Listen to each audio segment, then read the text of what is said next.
Hey all right, so quick update. So yesterday I was working on getting the O2 sensor off. Turns out it was the original O2 sensor from when it was new in 1993, 202,000 miles and some change on it.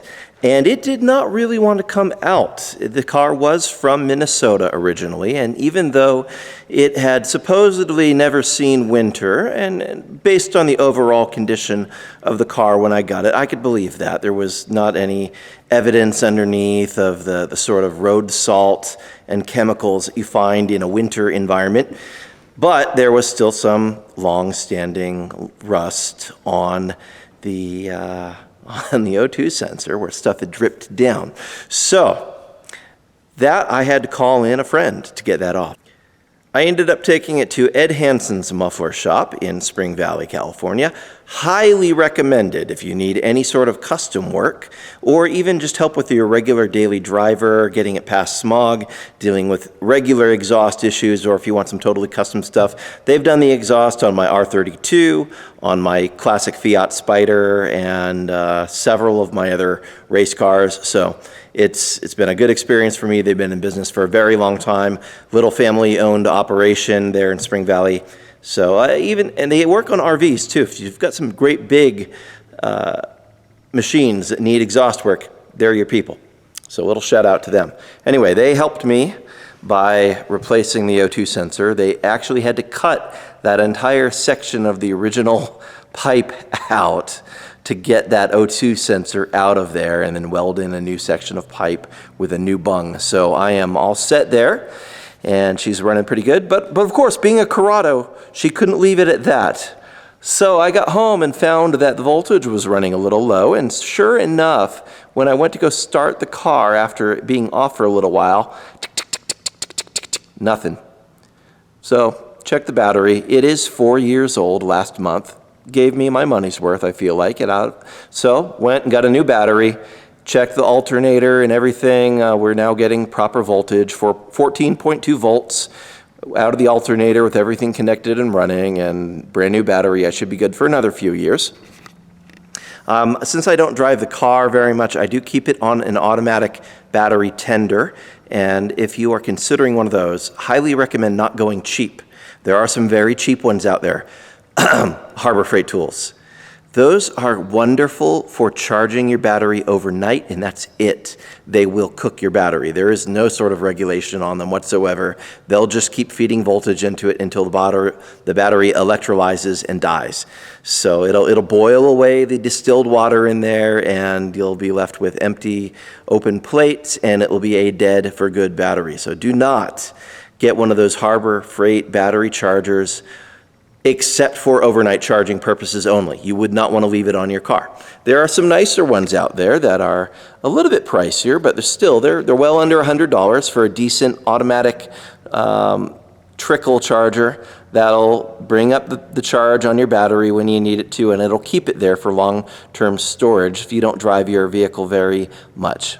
So anyway, I have one of those on the car. It's kept the battery going for 4 years, even though I haven't driven it a whole lot. And yeah, anyway, so new battery. We have now completed the O2 sensor, the ignition wires and spark plugs.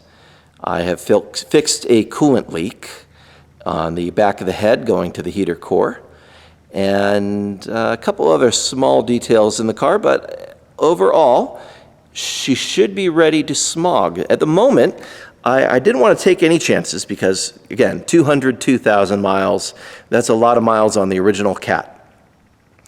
And it was close enough when it went for smog last week that probably the work that I've done will get it past smog, but not wanting to take any chances, I did get some of that Cat Clean fluid that you put in your fuel tank. You run it through an entire tank, and the theory is it restores performance to your catalytic converter by cleaning it out and making sure that the catalytic elements are exposed. So 202,000 miles, I don't really have anything to lose.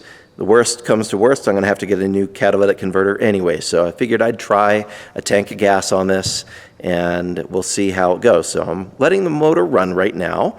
Took it on a nice drive with my daughter this morning out through the windy backcountry roads of San Diego, and you know, it's a great way to practice social distancing. So hopefully when I go take the car for Smog later this week, she'll be good to go, no issues, and we'll see. I'll report back then. Well, good morning. Today is the day of truth, hopefully. And hopefully I will not be reporting back to you that today was almost the day that Corrado passed Smog and got officially certified to be on the road again. So everything's been changed. We got the O2 sensor been changed out, new ignition plugs, cap and rotor, wires, fresh oil, fresh fuel. I think we're good to go with getting it smog checked. So we're gonna head out there. This is California, so they actually have to throw it on a dyno and run it under load. So keep your fingers crossed. We're gonna see how we do here. First, of course, we're going to take it on a little spirited run to make sure that the catalytic converter is nice and warm before we get it on the test dyno. Theory is here, if you get your catalytic converter nice and hot before you test it, it's going to perform better and be cleaner on the dyno. And that's what we're trying to do it here. It's just get it nice and warm by running it through a few cycles at wide open throttle. Under load, we're going up a slight hill. Of course, the weather is a little cold, so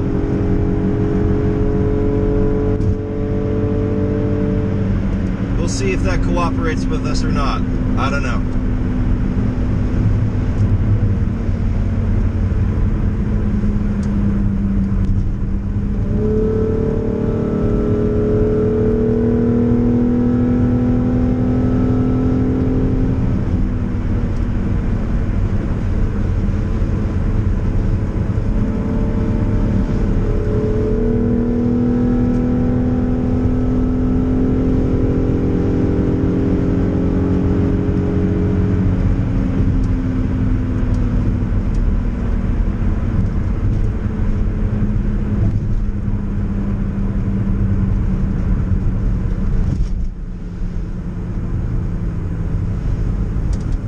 Is no go on the smog test because with 203,000 miles, the automatic transmission has finally decided it doesn't want to play, which is interesting because I was just driving it this morning and shifting it into different gears, giving it a good workout, and I don't know, maybe I hurt something in doing that. The interesting thing is when I got this car, I made a deal with my wife that I would get the automatic transmission so she could drive it, and then when it died I would be able to put in a manual transmission. Well, I have had a 6-speed manual transmission waiting on the floor of my garage, fully built, ready to go for a long time. And if I can't easily nurse this automatic back into full service, then maybe it's time to actually do that swap.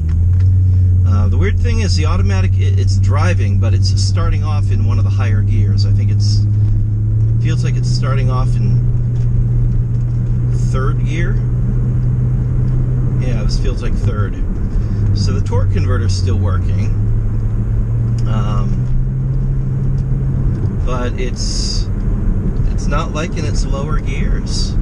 So the technician at the Smog shop suggested that since it is raining, it is entirely possible that got some water in some of the electrical connections.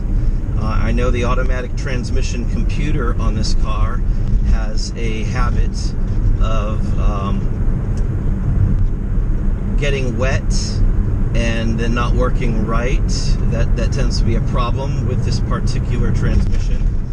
So we'll see. I'm gonna go home, plug in the computer, check for error codes, see what it's doing, and we'll go from there.